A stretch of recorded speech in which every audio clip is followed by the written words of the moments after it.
Hello guys. Last episode में हमने देखा था जाओ फैन ओल्ड शामैन की मदद करने के लिए मान गया था। बदले में ओल्ड शामैन बियाओ को दोबारा से जिंदा करने के लिए मान गए थे। वहीं हमें जिन को दिखाया गया था जो अभी के लिए 10,000 ग्रेट माउंटेन रेंज में मौजूद थी। वहाँ पर अभी के लिए एक अजीब सा फॉग छाया हुआ था। जो भी उस फॉग के कांटेक्ट में आता था उसकी बॉडी सड़ने लगती थी। तभी जिन पर कई सारे मैजिकल बीस्ट ने हमला कर दिया था। ये सभी magical beast normal magical beast नहीं थे, बल्कि अजीब तरह के हाइब्रिड मैजिकल बीस्ट थे जो लगातार जिन पर हमला करते जा रहे थे। इन सभी से बचते हुए जिन आखिरकार एक चट्टान पर आकर खड़ी हो जाती है जिसके आगे खाई थी। अब उसे समझ नहीं आ रहा था कि अब वो आगे क्या करे। आगे खाई थी तो पीछे मैजिकल बीस्ट थे। ऐसे में वो बचकर कहीं नहीं जा सकती थी।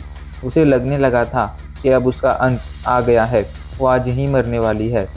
अब आगे जिनको समझ नहीं आ रहा था अब उसे क्या करना चाहिए, इसलिए वो उसी चट्टान पर खड़ी रहती है। लेकिन चौंकाने की बात ये थी कि आधे घंटे तक खड़ी रहने के बाद भी उसके पीछे कोई मैजिकल बीस्ट नहीं आता है। जो मैजिकल बीस्ट घने जंगल में उसका पीछा कर रहे थे, अभी के लिए वो उस घने जंगल से बाहर नहीं आ रहे थे। इसलिए हाल फिलहाल तो जिन सेफ थी, क्योंकि वो बड़ी सी चट्टान उस घने जंगल के बाहर मौजूद थी। जिन उस बड़ी सी चट्टान पर बैठ जाती है और खुद को देखने लगती है तो उसका पूरा शरीर खून से भीगा हुआ था, जिससे गंदी बदबू आ रही थी। ये उन जंगली बीस्टों का खून था जिसे उसने पिछले कुछ घंटों में मारा था। अभी के लिए जिन काफ़ी ज़्यादा परेशान थी और उसे समझ नहीं आ रहा था आखिर वो खुद को कैसे साफ करे। जिन वहाँ से उठकर पानी की तलाश में आगे जाने लगती है, लेकिन तभी अचानक से उस घने जंगल से एक काली परछाई बाहर आती है। वो काली परछाई नॉर्मल नहीं थी, बल्कि बहुत बड़ी थी। उसने लगभग पूरे आसमान को ढक लिया था और अभी के लिए वो तेज़ी से जिन की तरफ बढ़ रही थी। जब जिन ये देखती है तो वो जल्दी से अपनी स्वॉर्ड बाहर निकाल लेती है और उस परछाई पर हमला कर देती है। लेकिन उसके हमले का भी परछाई पर कोई असर नहीं होता है। उल्टा और परछाई उसे एक ज़ोरदार पंच मारती है, जिससे उसकी हालत और ज़्यादा ख़राब हो जाती है। जिन अभी के लिए बुरी तरह से फंस गई थी। वो इस परछाई का मुकाबला नहीं कर सकती थी, इसलिए थोड़ी देर तक सोचने के बाद वो जल्दी से अपने पीछे मौजूद खाई में छलांग लगा देती है। वो जानती थी अगर वो यहीं पर रुकती तो उसके बचने का कोई चांस नहीं था, लेकिन अगर वो खाई में छलांग लगा देती तो उसके बचने के कुछ % चांस थे, इसलिए उसने खाई में छलांग लगा दी थी। छलांग लगाने के बाद जिन जल्दी से खुद को हवा में संभालने की कोशिश करने लगती है। जिन हवा में उड़ने की कोशिश कर रही थी, लेकिन वो चाहकर भी उड़ नहीं पा रही थी, क्योंकि अभी के लिए वो बुरी तरह से घायल थी। पर अभी भी उसके शरीर में इतनी एनर्जी तो मौजूद थी कि वो खुद को हवा में संभाल ले। और फाइनली खुद को संभालते संभालते वो एक जगह पर लैंड कर जाती है। इधर हमें वो काली परछाई को दिखाया जाता है। वो काली परछाई कुछ और नहीं बल्कि ईविल शामैन का ड्रैगन था। वो ड्रैगन ज़ोर ज़ोर से दहाड़ने लगता है। उसे अफसोस था कि वो जिन को मार नहीं पाया। ये देखकर ईविल शामैन कहता है, तुम चिंता मत करो, इतनी ऊंचाई से गिरने के बाद वो लड़की वैसे भी नहीं बच पाएगी।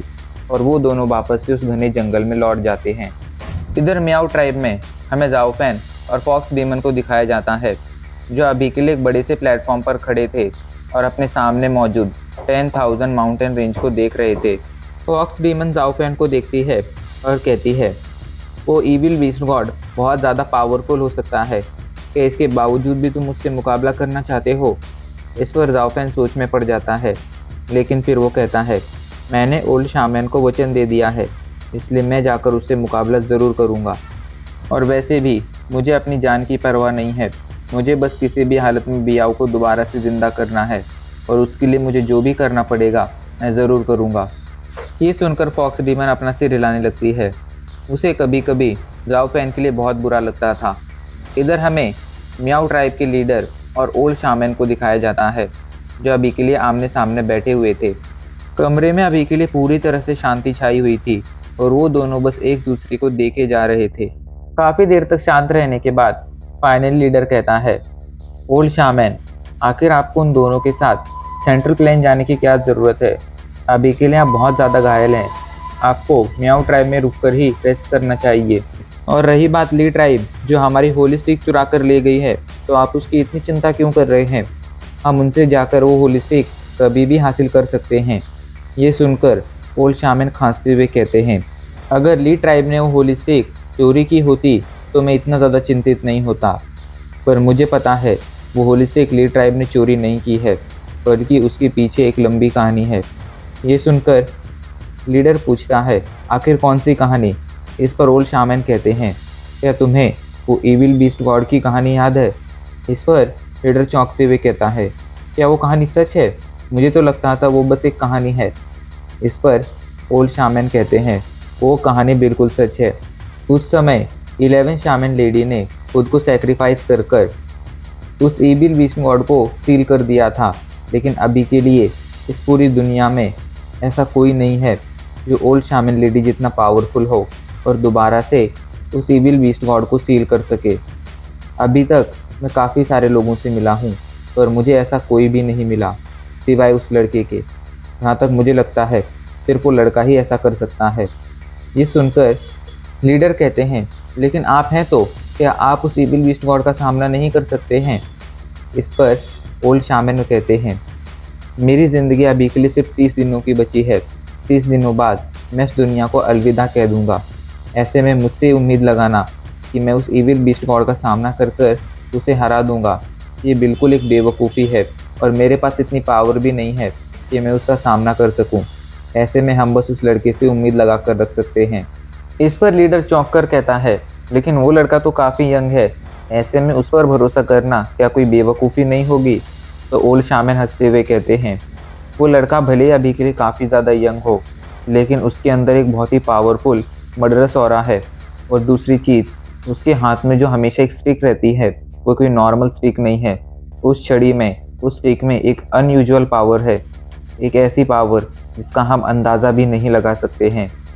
और यही चीज़ काफ़ी नहीं है, मैंने उसको इसलिए नहीं चुना कि इसके पास ये दो चीज़ें हैं, बल्कि उसे चुनने के पीछे का जो सबसे बड़ा रीज़न था वो था उसके पास मौजूद इन्फर्नो मिरर। क्या इन्फर्नो मिरर? लीडर चौंक कर कहता है, पर ये ऐसा कैसे हो सकता है? इन्फर्नो मिरर तो फैंगजियान वैली के पास है ना? इस पर ओल्ड शामन कहते हैं, मुझे भी नहीं पता उसके पास इन्फर्नो मिरर कैसे आया, पर अभी के लिए तो इन्फर्नो मिरर उसी के पास है। जब वो पहली बार मुझसे मिलने आया था तब उसके आते ही हमारे देवता की मूर्ति में अजीब सी हलचल होने लगी थी। मेरे पास जो होली स्टिक मौजूद थी उसमें भी एक अजीब सी हलचल होने लगी थी और यहाँ मौजूद होली फायर्स अपने आप जलने लगी थी, जो ये साफ साफ इशारा करती हैं कि उस लड़के के पास ज़रूर इन्फर्नो मिरर है। और ये बात तुम भी जानते हो, हमें वर्षों से ये बताया गया है कि उस इविल बीस्ट गॉड को सिर्फ इन्फर्नो मिरर और 8 सैवेज फॉर्मेशन ही कंट्रोल कर सकती है, उसे रोक सकती है। और जहाँ तक मुझे लगता है वो लड़का 8 सैवेज इन्फर्नो फॉर्मेशन भी बना लेगा। ऐसे में वो लड़का अकेला ही हमारे साउथर्न रीजन की होप है, हमारी आशा है, वही हमें बचा सकता है। लीडर कहता है, क्या आप उससे ये चीज़ें लेकर क्या आप खुद उस इविल बीस्ट गॉड का सामना नहीं कर सकते हैं? इस पर ओल्ड शामन हंसते हुए कहते हैं, इविल बीस्ट को तुम जितना ज़्यादा कमज़ोर समझ रहे हो वो उतना ज़्यादा कमज़ोर नहीं है। इविल बीस्ट गॉड बहुत ही ज़्यादा पावरफुल है। मैं अगर अपनी सारी पावर भी लगा दूं तो भी मैं उसे खरोंच तक नहीं पहुंचा पाऊंगा। वहीं वो लड़का ऐसा कर सकता है, उसके पास इतनी पावर है कि उस इविल बीस्ट गॉड का सामना कर सकता है। इसलिए मुझे उसके साथ जाकर उसकी दोस्त को ठीक करना ही होगा, दोबारा से ज़िंदा करना ही होगा। ये सुनकर लीडर जल्दी से घुटनों पर बैठ जाता है और कहता है, आपके जाने के बाद हमारी ट्राइब का क्या होगा? इस पर ओल्ड शामन उसे समझाते हुए कहते हैं, मेरे जाने के बाद तुम्हें ही हमारी ट्राइब को संभालना होगा और जहाँ तक मुझे लगता है तुम ऐसा बखूबी कर पाओगे। रही बात उस लड़की की, जहाँ तक मैंने उसे समझा है वो लड़का एक अच्छा इंसान है। ऐसे में मुझे लगता है मेरे मरने के बाद मेरी डेड बॉडी को वो मियाओ ट्राइब में ज़रूर लेकर आएगा। तब तुम मेरी डेड बॉडी का अच्छे से अंतिम संस्कार करना और मुझे हमारे पूर्वजों की कब्र के पास ही दफनाना। ये सुनकर वो लीडर खामे से रिलाने लगता है। उसकी आंखों में अभी के लिए आंसू थे। वो नहीं चाहता था कि ओल्ड शामन उन्हें छोड़कर जाएं, पर वो उन्हें रोक भी नहीं सकता था। ओल्ड शामन उससे कहते हैं, मुझे चिंता है मेरे जाने के बाद बाकी की 4 ट्राइब मियाओ ट्राइब पर हमला कर देंगी। उस समय तुम्हें ही हमारे लोगों की रक्षा करनी है। हाँ, हमारी मियाओ ट्राइब सैकड़ों सालों से 7 माइल केव में रहती आई है, लेकिन अगर ज़रूरत पड़ी तो हम इस केव को छोड़ भी सकते हैं। बस हमें हमारे लोगों की सुरक्षा करनी है। जब तक हमारे लोग सुरक्षित रहेंगे तब तक हमारी जनरेशन आगे बढ़ती रहेगी। इसलिए अगर ज़रूरत पड़े तो 7 माइल केव को तुम हमारी मियाओ ट्राइब को कहीं और ले जाकर बसा देना। भी सुनकर वो लीडर जल्दी से हाँ में सिर हिला देता है।